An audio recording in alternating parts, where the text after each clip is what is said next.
In Aba, there was a tailor that everybody knew. Not because his shop was big, it was not. It was a small room on a dusty street with 2 sewing machines and a curtain for a door. But the clothes that came out of that shop were something else entirely.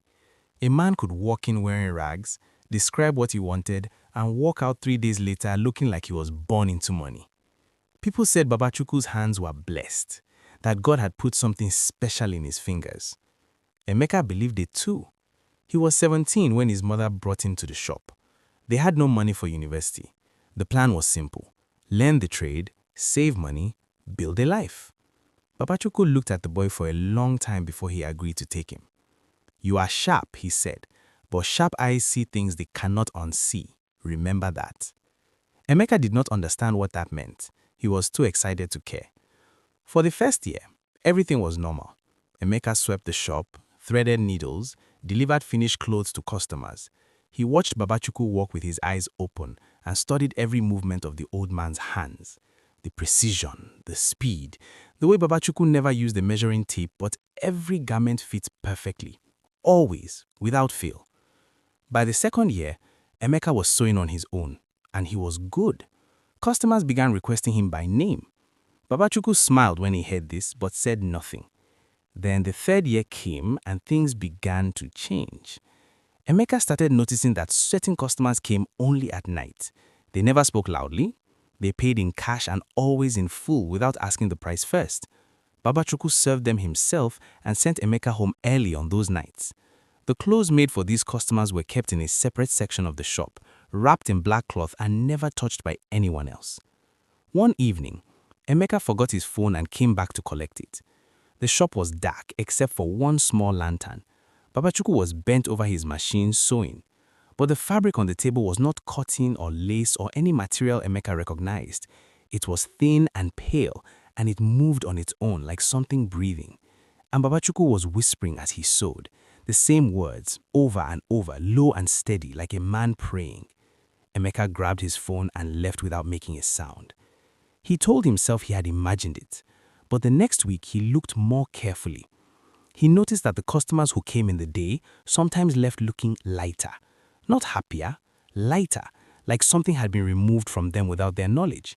And Babachuku, after those appointments, would sit alone for an hour, very still, with his eyes closed and a faint smile on his face. Emeka began to ask quiet questions in the market. An older woman who sold fabric nearby pulled him close and dropped her voice. "That man has been in that shop for 40 years, she said. "He does not age. Look at him. Look at his hands. Those are not the hands of an old man." Emeka looked. She was right. He went back to the shop that night and searched while Babachuku was sleeping in the back room. Inside the locked drawer beneath the main table, he found a small notebook.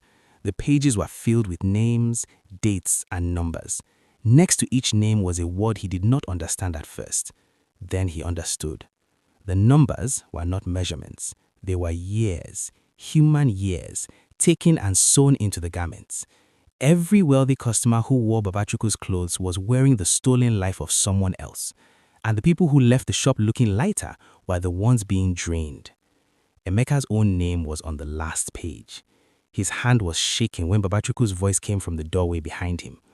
"I taught you everything," the old man said quietly. "I was going to teach you this too, when you are ready."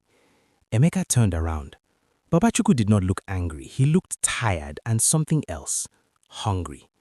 "You have been taken from people," Emeka said, "all these years." Babachuku sat down slowly. "The machine runs on something, my son. You think this gift came free? Someone paid for it before me. I paid for it after them, and you would have paid for it after me." Emeka looked at the notebook. Then he looked at the old man. Then he walked to the window and screamed into the street. He screamed everything: the notebook, the names, the black fabric, the night customers, everything. A crowd gathered fast the way crowds do in Aba. Babachuku did not run. He stood up slowly and walked to the center of the shop. He picked up the breathing fabric on the table and held it against his chest. His eyes went very dark. "You have opened what cannot be closed," he said. The lantern went out. Those standing outside said they heard one sound, not a scream, not a crash, Just the two sewing machines starting on their own and running at full speed in the darkness. When they finally pushed inside, the shop was empty. The machines were still running. On the table was one unfinished garment, small enough for a boy, and on the floor beside it were two shadows that belonged to no one. Nobody ever came to claim the shop, but sometimes, late at night, people on that street say they still hear the machines. Now I know you enjoyed this story. Thanks for watching and please subscribe to get more interesting stories like this.